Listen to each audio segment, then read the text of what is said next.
আজকে আমরা মৌর্য বংশ সম্পর্কে জানব।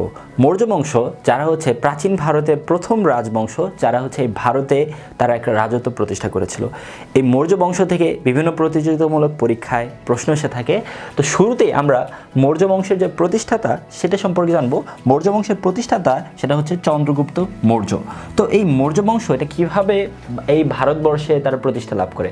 সর্বপ্রথম আমরা যে জিনিসটা জানবো সেটা হচ্ছে আলেকজান্ডার তার সেনাপতির নাম ছিল হচ্ছে সেলুকাস। আলেকজান্ডারের সেনাপতির নাম ছিল হচ্ছে সেলুকাস। এই চন্দ্রগুপ্ত মৌর্য যখন এই আলেকজান্ডার তার সেনাপতিকে পাঠানো হচ্ছে ভারতবর্ষে আক্রমণ করার জন্য, তখন এই চন্দ্রগুপ্ত মৌর্য এই সেলুকাস বাহিনীকে পরাজিত করে আফগানিস্তানের খাইবার গিরিপথ পর্যন্ত তারা বিতাড়িত করেন, অর্থাৎ আফগানিস্তান পর্যন্ত বিতাড়িত করে থাকেন। আফগানিস্তান পর্যন্ত বিতাড়িত করেন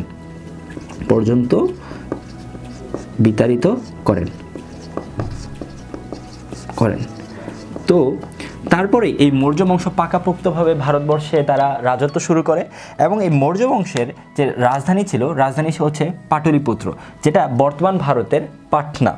তারপরে এই কৌটিল্য, যেটা থেকে আমরা বিভিন্ন পরীক্ষায় দেখেছি যে কৌটিল্য থেকে প্রশ্ন আসে।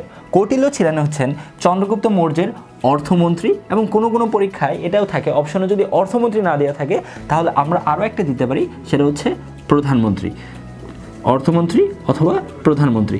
যদি পরীক্ষায় দুটোই থাকে, অর্থমন্ত্রী এবং প্রধানমন্ত্রী দুটোই থাকে, তাহলে আমরা অর্থমন্ত্রীতে টিক দিব। এবং এই কৌটিল্য তার দুইটা বিখ্যাত গ্রন্থ রয়েছে, একটা হচ্ছে অর্থশাস্ত্র, আরেকটা হচ্ছে নীতিশাস্ত্র। এবং কৌটিল্যকে বলা হয় যে প্রাচীন ভারতের প্রথম কূটনীতিবিদ, যিনি হচ্ছে এই কূটনীতি সংক্রান্ত বিভিন্ন শাস্ত্র, অর্থাৎ এই অর্থশাস্ত্র, নীতিশাস্ত্র তিনি রচনা করেন। এবং এই মৌর্য বংশের শ্রেষ্ঠ শাসক বলা হয় হচ্ছে সম্রাট অশোককে। সম্রাট অশোক নিয়ে আমরা জানি যে আরেকটা টপিক আমরা বলতে পারি, সেটা হচ্ছে কলিঙ্গ যুদ্ধ সেটা হচ্ছে প্রাচীন ভারতের উড়িষ্যায় অবস্থিত। এবং এই কলিঙ্গ যুদ্ধের ভয়াবহতা দেখে সম্রাট অশোক তিনি হচ্ছে বৌদ্ধ ধর্ম গ্রহণ করেন। এবং এই মৌর্য বংশের শেষ শাসক বলা হয়ে থাকে হচ্ছে বৃহদর্থ মৌর্য। তো মৌর্য বংশ থেকে যদি প্রশ্ন এসে থাকে তাহলে এই কয়েকটা ইনফরমেশন থেকে আসবে।